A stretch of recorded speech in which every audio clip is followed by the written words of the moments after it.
an aquarium. An aquarium should never be clean. It should always be, it's like the filter. If you have a filter cartridge in your hang on the back filter, the question comes up all the time, how often should I change the cartridge? Yeah. And my answer is no more than once every 6 months. Leave it for at least 6 months, because the dirtier it gets, the better it works. Think about that. The dirtier it gets, the better it Yeah. works. Now that is certainly counter to the advice given by the manufacturer, who want you to be changing that cartridge once a week, once a day if necessary, but certainly don't leave it in there more than a week or a month. My God, Yeah. if you leave it a month, who knows what'll happen? Well, what'll Right. happen is it'll begin to work. It'll it'll, it'll begin to house the kind of microscopic life that allows the tank to thrive. That's really the great benefit of the hang on the back filter with its various media. Hmm. They're able to create and sustain a culture of life in a contained environment that provides tremendous benefits to the tank. But if you keep cleaning it out, keep changing it, you keep short circuiting the process. So, how often do you change the cartridge? I used to say never, but I gave that up uh, because after a while, it starts growing. It Well, we were starts talking about, growing new plants. weren't we talking about the other day, talking about the carbon that's in them, that after a while it'll hold all it can, and then one day it may just release all that junk back into your tank Well, when it's it gets true. old? That's right. Okay. Yeah. I just remember you talking about that the other day. Yeah, any of the media will do that, Yeah. particularly carbon or yeah, any of the other media that absorb. Um, they absorb up to the point of their maximum absorptivity, absorptivity, and then they begin to release everything. So there's they have no particular real value. If you have chemicals in your water that you want to get out, you can put charcoal in there or carbon. Take it out within no more than a week and replace it. Do that 2 or 3 times, leaving it no more than a week. You'll actually stand a pretty good chance of being able to get most of what it is you were trying to get out. Won't get it all, but it'll maybe get enough to reduce the toxicity. And that's the other thing to remember. Any kind of chemical that you add to your water, including liquid fertilizer, are all toxins. They are toxins. They are poisons. Their function, their purpose is to poison certain aspects of the living organisms that are in your tank. Algicide is a perfect example. The last thing in this world that you should put in an aquarium is algicide. And yet it's the first go to chemical when you see a little spot of algae. What the algicide does is it first attacks all plants, not just the algae. It attacks all plants and prevents them from growing.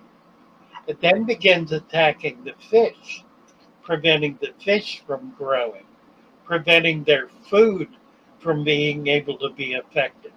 So it not only kills plants, it kills fish. It kills all the microscopic life. Algicide it's like Roundup. That's basically what Roundup is. Roundup is a way of getting rid of weeds. Well, what it also does is it bonds magnesium as its means by which it gets rid of weeds, making the magnesium inaccessible to the weeds. But in the process, it becomes inaccessible to every other plant as well. And no amount of continuing to dose with magnesium seems to make any difference because it changes the molecular structure of the magnesium, making it incapable of being taken up by the plants. Now, that's the role of bacteria and of fungus. Bacteria assimilates into their individual little bodies. It assimilates minerals, elements, and it converts them to a biological form such that when they're released by the bacteria, plants are able to take them up and use them. Magnesium is a perfect example. Magnesium, typically when we put it in the tank, or iron for that matter, when we put it in the tank, it's not accessible to plants because it's combined with other kinds of things that block it from being able to be taken up by the plants. It is the bacteria and then the fungus that break down those relationships, that break down those compounds and release the elements in a format that makes it possible for plants to take them up, and not just plants, but microfauna and microflora as well. So, you need bacteria in your tank. Now, there's a thought. How often have we put an antibacterial agent in our aquarium? Well, whenever we think the fish are being infected by something, we dump back the antibacterial chemicals in there. What does that do? It it breaks down and it destroys bacteria culture. What does that do? That allows for waste to build up to the point where it becomes toxic. There's nothing breaking down the waste. The role of bacteria is to break down waste and also to change the molecular structure of the elements to make them accessible to plants. So much of what we are taught to do by the local shop that's simply looking to make a sale based on some manufacturer's notion of what will sell, not what is beneficial, not what is helpful, not what is supportive of a living environment, but of what will sell, of what can be turned into money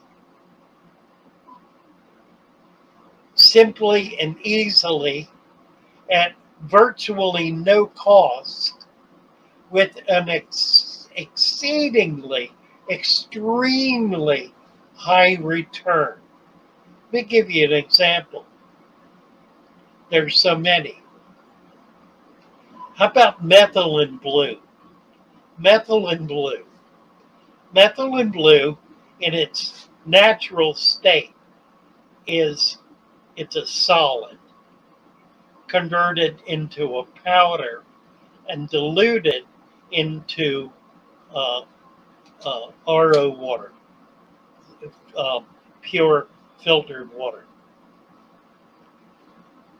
The amount of material that is used to create that 2% solution of methylene blue that you buy in the store cost substantially less than a penny.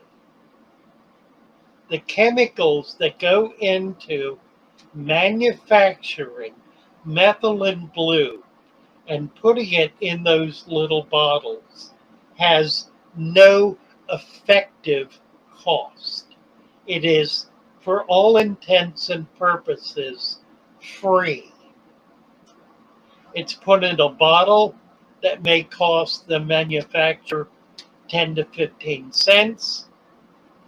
It's put in a package that costs another nickel to a dime. So for 20 cents, this little bottle of water and a few grains of methylene blue are sold to a local shop and put on the shelf for an average of $10. How much of that is profit? To the local shop, about $7 profit. They pay about $3. To the manufacturer, $2.50 tops. And they sell them by the gross, by 140 at a time. So it's a good example of how manufacturers find ways to create products that have no actual cost to them, that they can generate substantial income with, by convincing the buyer that this is something that's critical, and it's critical because it is going to kill something. Its purpose is to kill something.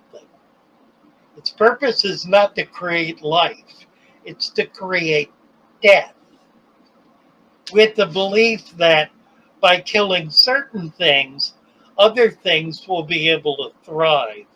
The reality, of course, is just the opposite. Once you create a killing field